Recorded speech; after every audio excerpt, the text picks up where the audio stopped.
Hello friends, welcome to another video. আজকে আপনাদের সঙ্গে রাতের ডিনারের জন্য খুবই মজাদার একটি রেসিপি শেয়ার করব। মাত্র 10 মিনিটের মধ্যেই এই মজাদার রেসিপিটি তৈরি করে নিতে পারবেন। খেতে এতটাই ভালো লাগে, পুরো রেসিপিটি লাস্ট পর্যন্ত দেখুন, আশা করছি আপনাদের ভালো লাগবে।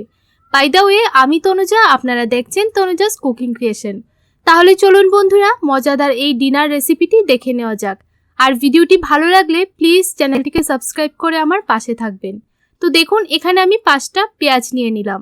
এবার পেঁয়াজের মাঝের অংশটা ঠিক এরকমভাবে তুলে নিচ্ছি।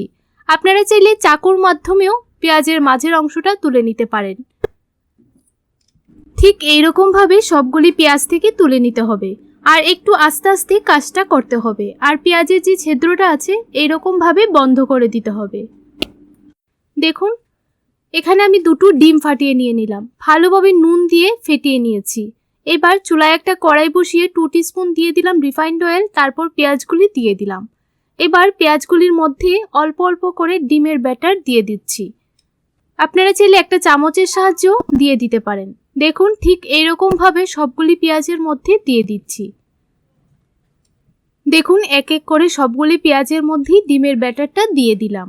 তারপর 1 মিনিটের জন্য ঢাকা দিয়ে দেব। তখন চুলার ফ্লেমটাকে অবশ্যই লোতে রাখতে হবে। 1 মিনিট পর ফিরে আসলাম। ডিমটা কিন্তু খুব ভালোভাবে সেদ্ধ হয়ে গেছে, আর পেঁয়াজগুলিও খুব সফট হয়ে গেছে।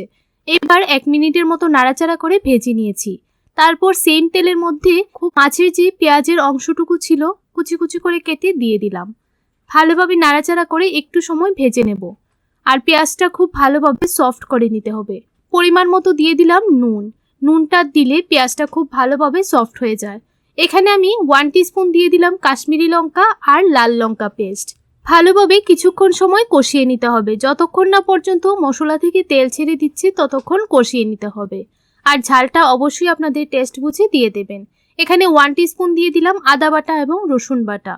আমি আদা এবং রসুন একসঙ্গে পেস্ট করে নিয়েছি। এখন 1/2 টিস্পুন দিয়ে দিলাম ধনে গুঁড়ো, 1/2 টিস্পুন দিয়ে দিলাম জিরে গুঁড়ো, আর অল্প একটু দিয়ে দিলাম হলুদ গুঁড়ো। ভালোভাবে শুকনো মশলাটাকে একটু সময় কষিয়ে নিতে হবে।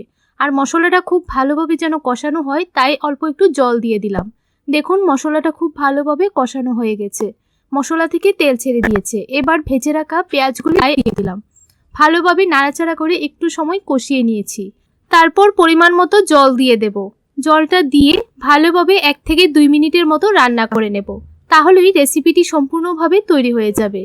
এভাবে পেঁয়াজ এবং ডিম দিয়ে একবার অবশ্যই রান্না করে খেয়ে দেখবেন, খেতে কিন্তু খুবই ভালো লাগে। রাতের ডিনারে ভাত বা রুটির সঙ্গে কিন্তু খুবই ভালো লাগবে। দেখুন, অল্প একটু চিনি দিয়ে দিলাম আর গরম মশলার গুঁড়ো দিয়ে দিলাম। ভালোভাবে নাড়াচাড়া করে মিশিয়ে নিলাম। এবার একটা প্লেটের মধ্যে সার্ভ করে নেব।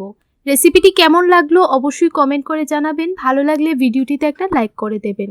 তাহলে বন্ধুরা, আজকের জন্য এতটুকুই। দেখা হচ্ছে নতুন আরেকটি রেসিপিতে। আপনারা সবাই ভালো থাকবেন, সুস্থ থাকবেন।